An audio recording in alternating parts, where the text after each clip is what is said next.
వీక్షకులందరికీ నమస్కారం. ఆగస్టు నెల మేషరాశి వారికి ఏ విధమైనటువంటి ఫలితాలను ఇవ్వబోతూ ఉన్నది అనేటువంటి విషయాన్ని ఈ కార్యక్రమం ద్వారా తెలుసుకుందాం. ముఖ్యంగా ఈ ఆగస్టు మాసంలో ఉండేటువంటి గ్రహస్థితిని కనుక గమనిస్తే మేషరాశిలో ఏ విధమైనటువంటి గ్రహ సంచారము లేదు. వృషభ రాశి యందు గురువు సంచారం చేస్తూ ఉన్నారు, అలాగే కుజుడు కూడా సంచారం చేస్తూ ఉన్నారు. ఆగస్టు 27వ తారీఖున కుజుడు మిథున రాశిలోకి ప్రవేశం చేస్తారు. అలాగే కర్కాటక రాశి యందు ఈ మాసం మొత్తము కూడా బుధుని యొక్క సంచారం ఉంటుంది.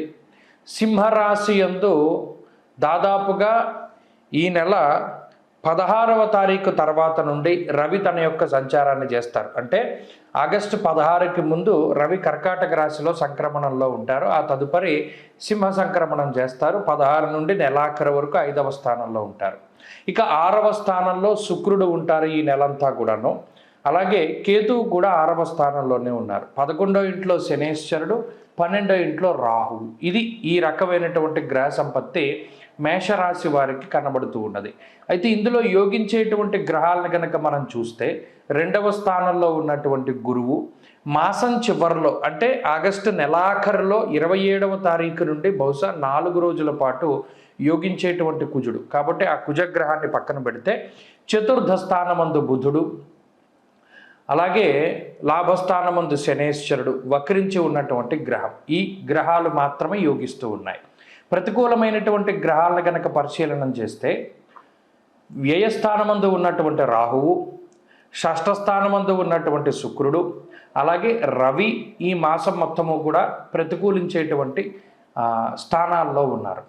మరి ఈ గ్రహ సంపత్తి మేషరాశి వారికి ఆగస్టు మాసంలో మిశ్రమమైనటువంటి ఫలితాలను ఇస్తూ ఉన్నది. మిశ్రమము అనగా పూర్తి ఆర్థిక పరిస్థితిని కనుక పరిశీలనం చేస్తే 2వ స్థానంలోనే కుజగురుల యొక్క సంచారం. ఇక్కడ 2వ స్థానమందు గురుడు యోగిస్తూ ఉంటే 2వ స్థానమందు కుజుడు ప్రతికూలమైనటువంటి ఫలితాలను ఇస్తూ ఉన్నారు. అనగా వాక్స్థానము, ముఖస్థానము, నేత్రస్థానము, కుటుంబ స్థానము, ఇలా మణిర్ముక్తా ఫలం స్వర్ణం రత్న ధాతు కదంబకం ఏదైతే ముఖ్యమైనటువంటి స్థానంగా చెప్పారో అందులో ఈ గ్రహాల యొక్క సంచారం వల్ల ఈ మాసంలో వచ్చినటువంటి ఆదాయం వచ్చినట్టుగా ఖర్చు అయిపోతుంది. అలాగే కొంత శుభమూలకమైనటువంటి ధన వ్యయం ఉండడానికి కూడా ఈ మాసంలో మేషరాశి వారికి అవకాశం ఉంటుంది. అంటే అక్కడ ఆర్థిక ఇబ్బందులు ఏవి కూడా మేషరాశి వారికి కనబడడం లేదు. అయితే సంపాదించుకున్నటువంటి ధనమంతా కూడా ఈ మాసంలో ఖర్చు పెడతారు. మరి రుణబాధలు ఏమైనా ఉంటాయా అంటే రుణబాధలు కూడా ఉండవు. వచ్చినటువంటి డబ్బు కటాకటిగా అదంతా కూడా ఖర్చు అయిపోతుంది. ఇది ఆర్థికపరమైనటువంటి స్థితి. ఇక ఆరోగ్యపరమైనటువంటి స్థితిగతులను చూస్తే ఆరోగ్యాన్ని పాడు చేసేటువంటి గ్రహాలు కొన్ని ఉన్నాయి. 12వ ఇంట్లో రాహువు, 4వ స్థానంలో రవి, 6వ స్థానంలో శుక్రుడు.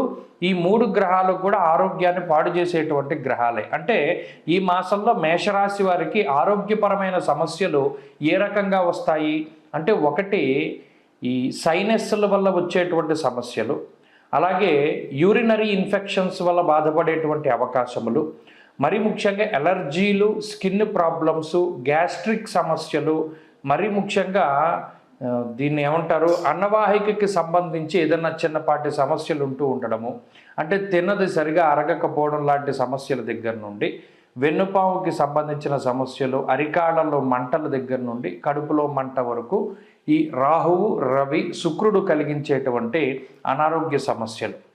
అయితే వీటితో ప్రమాదం ఏమీ లేదు, కానీ దినచర్యలో మార్పు అయితే ఎక్కువగా వస్తూ ఉంటుంది. ఇవి ఆరోగ్యపరమైనటువంటి ఇబ్బందులకి ఈ గ్రహస్థితి అవకాశాన్ని కల్పిస్తుంది. ఏదేమైనా ఎన్ని రకాల ఆరోగ్యపరమైనటువంటి సమస్యలున్నా శనేశ్వరుడు కాపాడుతూ ఉంటారు. గురుబలం ఉంది కాబట్టి త్వరితగతిన వాటి నుండి మీకు చాలా వరకు ఉపశమనం కలుగుతుంది. కానీ ఇవి రావడానికి మాత్రం అవకాశం ఉంటుంది. ఇక కుటుంబపరమైనటువంటి విషయాలను పరిశీలన చేస్తే కుటుంబ సభ్యులతోటి సఖ్యత బాగానే ఉంటుంది. అలాగే తోబుట్టువులతోటి, అన్నదమ్ములతోటి, రక్త సంబంధీకులతోటి వీరందరితో ఉండేటువంటి సంబంధ బాంధవ్యాలు కూడా ఈ రాశి వారికి చాలా అనుకూలంగానే ఉన్నాయి. జీవిత భాగస్వామి, సంతానానికి సంబంధించినటువంటి విషయాలు కూడా ఈ మాసంలో ఈ రాశి వారికి చాలా అనుకూలంగానే కనబడుతూ ఉన్నాయి. ఇక ఉద్యోగ వ్యాపారాలకి సంబంధించిన విషయాలు కూడా ఈ రాశి వారికి చాలా అనుకూలంగా ఉన్నాయి. ఉద్యోగంలో ఆశించినటువంటి స్థాయిలో ఎదుగుదల ఉంటుంది. వ్యాపార లాభానికి కూడా ఈ గ్రహస్థితి కారణమవుతూ ఉంటుంది. అలాగే చదువరులకి, విద్యార్థులకి ఈ గ్రహస్థితి చాలా వరకు సానుకూలంగా గోచరిస్తూ ఉన్నది. దూర విద్య, విదేశీ విద్య, పోటీ పరీక్షలు లాంటి అంశాల్లో కూడా మంచి ఫలితాలు సాధించడానికి అవకాశం ఉంటుంది. ప్రత్యేకించి స్త్రీలకి ఈ మాసంలో ఏ విధమైన ఫలితాలు వస్తాయి అంటే, గృహిణులు ఎవరైతే ఉన్నారో వారికి సానుకూలమైనటువంటి ఫలితాలు గోచరిస్తూ ఉన్నాయి. అనగా అటు ఆర్థిక పరిస్థితులు, ఆరోగ్యపరంగా, సంతాన, అలాగే జీవిత భాగస్వామి పరంగా ఉండేటువంటి విషయాలు, అత్తమామలతో సంబంధాలు, అత్తింటి వాళ్ళతోటి సంబంధాలు, పుట్టింటి వాళ్ళతో ఉండేటువంటి సంబంధ బాంధవ్యాలు, ఇవన్నీ కూడా మెరుగుపడడానికి, అలాగే మీ మీద ఏర్పడినటువంటి నీలాపనిందల్ని మీరు తొలగించుకోవడానికి, రుణబాధలు తగ్గించుకోవడానికి అవకాశాన్ని కల్పిస్తుంది. అలాగే ఉద్యోగ వ్యాపారాలు చేసేటువంటి స్త్రీలు ఎవరైతే ఉన్నారో వారికి ఈ గ్రహస్థితి కొంత ఒత్తిడిని కలిగిస్తుంది. అనగా ఉద్యోగంలోనూ వ్యాపారంలోనూ కొంత ఆర్థిక ఎద్దడిని, కొంత ఒత్తిడిని కలిగించడానికి అవకాశం ఉంటుంది. కాబట్టి మేషరాశి వారు ఈ మాసంలో అంటే ఆగస్టు నెలలో మరింత అనుకూలమైనటువంటి ఫలితాలని సాధించడానికి ఎక్కువగా అమ్మవారి యొక్క ఆరాధన చెయ్యాలి. శుక్రుడి యొక్క షష్ఠస్థాన స్థితి, వ్యయరాహు యొక్క దోషాన్ని పోగొట్టుకోవడానికి ప్రతిరోజు దేవీ ఖడ్గమాల స్తోత్రాన్ని పారాయణ చేయడం కానీ, శుక్రవారాలు ప్రత్యేకించి దేవీ ఖడ్గమాల స్తోత్రాన్ని, లలితా సహస్రనామాన్ని పారాయణ చేస్తూ రాహుకాలంలో దీపారాధన చేస్తూ ఉండడం ద్వారా ఆగస్టు నెలలో మరింత అనుకూలమైనటువంటి ఫలితాలు మేషరాశి వారందరికీ కూడా సంప్రాప్తమవుతాయి.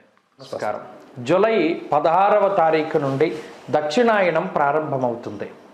దక్షిణాయనము అంటే ఏంటండి అంటే, సూర్యుడు ఎప్పుడైతే పునర్వసు నక్షత్రము 4వ పాదంలోకి సంచారం చేస్తారో, కర్కాటక రాశిలోకి ఆయన ప్రవేశం చేస్తారో, ఆ రాశి ప్రవేశం లగాయతు మరలా తిరిగి ఉత్తరాషాఢ 2వ పాదంలోకి మకర రాశిలోకి ప్రవేశించేటువంటి సమయం వరకు కూడా ఉండేటువంటి కాలాన్ని దక్షిణాయన కాలంగా చెప్తారు. దక్షిణాయనము అంటే దక్షిణ అయనము, మనకి రామ అయనము అంటే రాముడి యొక్క ప్రయాణం అని. అలాగే ఉత్తరాయణము, దక్షిణాయనము అంటే సూర్యుడి యొక్క గమనాన్ని తెలియజేస్తాయి. మీరు గమనిస్తే ఇప్పుడు సూర్యుడి యొక్క ఇప్పుడు ప్రతిరోజు సూర్యుడు ఉదయించేటువంటి దిక్కును కనుక చూస్తే, అంటే మీరు ఇంటి దగ్గర ఉండి చక్కగా మీరు తూర్పు సింహద్వారం అయితే తూర్పు సింహద్వారం, లేదా ఏ సింహద్వారం అయినా తూర్పు వైపు ఉండేటువంటి ద్వారం దగ్గర నిలబడండి. ప్రతిరోజు ఉదయం సూర్యుడు ఏ దిక్కున ఉదయిస్తున్నాడో మీరు పరిశీలన చేయండి. ఈ దక్షిణాయనం ప్రారంభమయ్యే దగ్గర నుండి పూర్తయ్యేంత వరకు గనక మీరు పరిశీలన చేస్తే, తూర్పు ఇలా మీ ఎదురుగుండా ఉన్నట్టయితే సూర్యుడి యొక్క ఉదయించేటువంటి స్థితి మారుతూ ఉంటుంది. అంటే ఈ దక్షిణం వైపు ఆయన ప్రయాణం చేస్తాడు. భూమి యొక్క కదలిక మాదిరిగా ఉంటుంది. ఎప్పుడైతే మరలా ఉత్తరాయణం ప్రారంభమవుతుందో ఆయన మరలా ఉత్తరానికి వెళ్ళిపోతూ ఉంటాడు. ఈయన ఉత్సాహానికి కారకులు, ఆరోగ్యానికి కారకులు. అలాగే జీవితంలో మనం ఏది సాధించడానికైనా సరే రవిగ్రహం చాలా ముఖ్యం. గ్రహరాజు అయినటువంటి రవి ఆయన ప్రతికూలంగా ఉన్నప్పుడు ఆరోగ్యపరంగా కొన్ని చికాకుల్ని కలగజేస్తారు. అలాగే ఉత్సాహ భంగానికి కారణమవుతారు. అనగా ఎప్పుడైతే అనారోగ్య సమస్యలు వస్తాయో మనం అంత ఉత్సాహంగా ఉండలేం కదా, అలా ఉత్సాహానికి ఇబ్బంది వాటిల్లుతుంది.